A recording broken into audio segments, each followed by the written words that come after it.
Music by Ajay Kartik Yadav.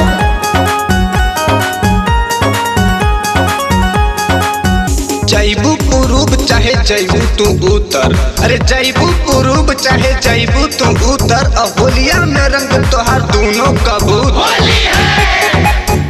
चढ़ती फागुन डलवैलू ककरी सोनभद्र अइलू,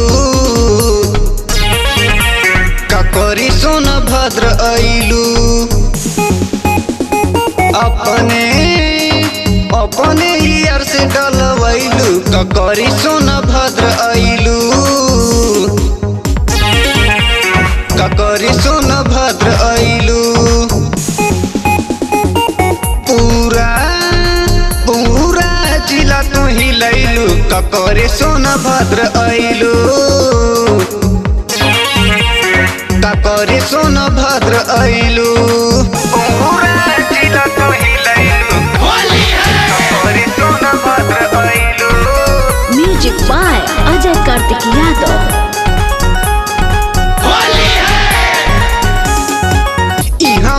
केहू के चलत लकीर बा, इहाँ न केहू के चलत लकीर बा। सोनभद्र जिला ई बड़ा मशहूर बा।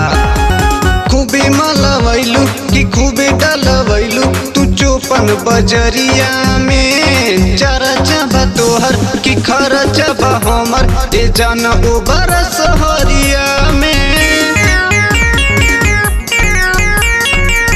खूबे मलवैलू कि खूबे डलवैलू तू मधुपुर बजरिया में। चरचा बा तोहर कि खरचा बा हमार, ए जन चकिया सहरिया में।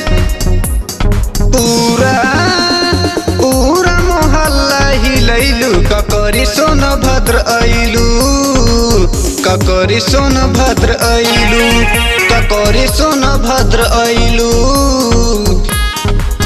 ककरी सोनभद्र अइलू।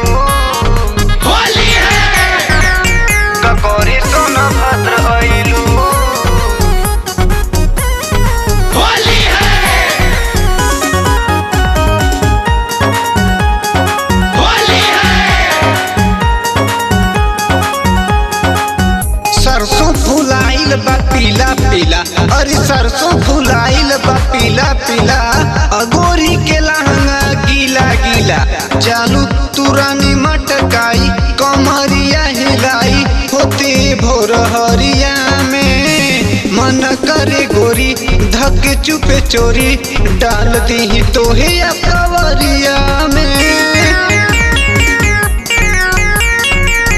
चालू तुरानी मटकाई कमरिया हिलाई, होते भोर हरिया में मन करे गोरी धके चुपे चोरी, डाल दी तोहे अकवरिया में।